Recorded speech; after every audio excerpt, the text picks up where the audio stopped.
কিছু উচ্চ শিক্ষিত চাকুরিজীবী মানুষ আছে যারা নিজের বাবা মাকে একত্রে ফেলে রেখে স্ত্রীকে নিয়ে সন্তানকে নিয়ে অন্যত্রে বাড়ি ভাড়া করে থাকে কিংবা অন্য জায়গায় গিয়ে ফ্ল্যাট কিনে বা বাড়ি করে থাকে।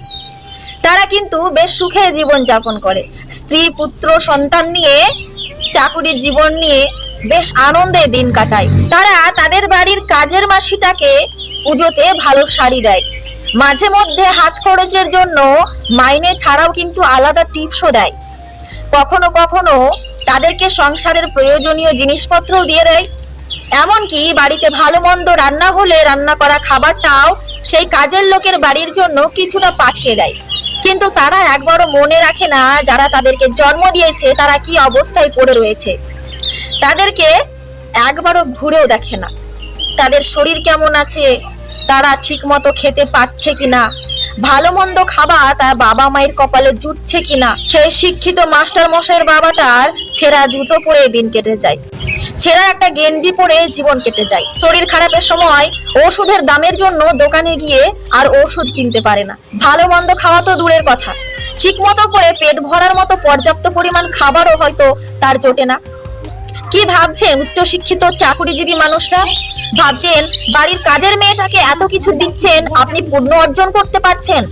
ভাবছেন বাড়ির কাজের মেয়েটাকে খাবার দিয়ে, শাড়ি দিয়ে, জুতো দিয়ে, প্রয়োজনীয় জিনিসপত্র দিয়ে পুণ্য অর্জন করছেন? এগুলো কখনোই হতে পারে না। কারণ আপনাকে যে জন্ম দিয়েছে তাকে আপনি ঠোকর মেরেছেন। আপনাকে যে এত বড় উচ্চশিক্ষিত মানুষ করে গড়ে তুলেছে, তার রক্ত জল করে আপনাকে পড়াশোনা করিয়েছে, সেই মানুষগুলোকে আপনি ঠোকর মেরেছেন। আর আপনি ভাবছেন আজকে চাকুরিজীবী হয়ে দুটো পয়সা মানুষকে দান করে দিলেই আপনি পুণ্য অর্জন করে ফেললেন। এটা কখনোই হতে পারে না।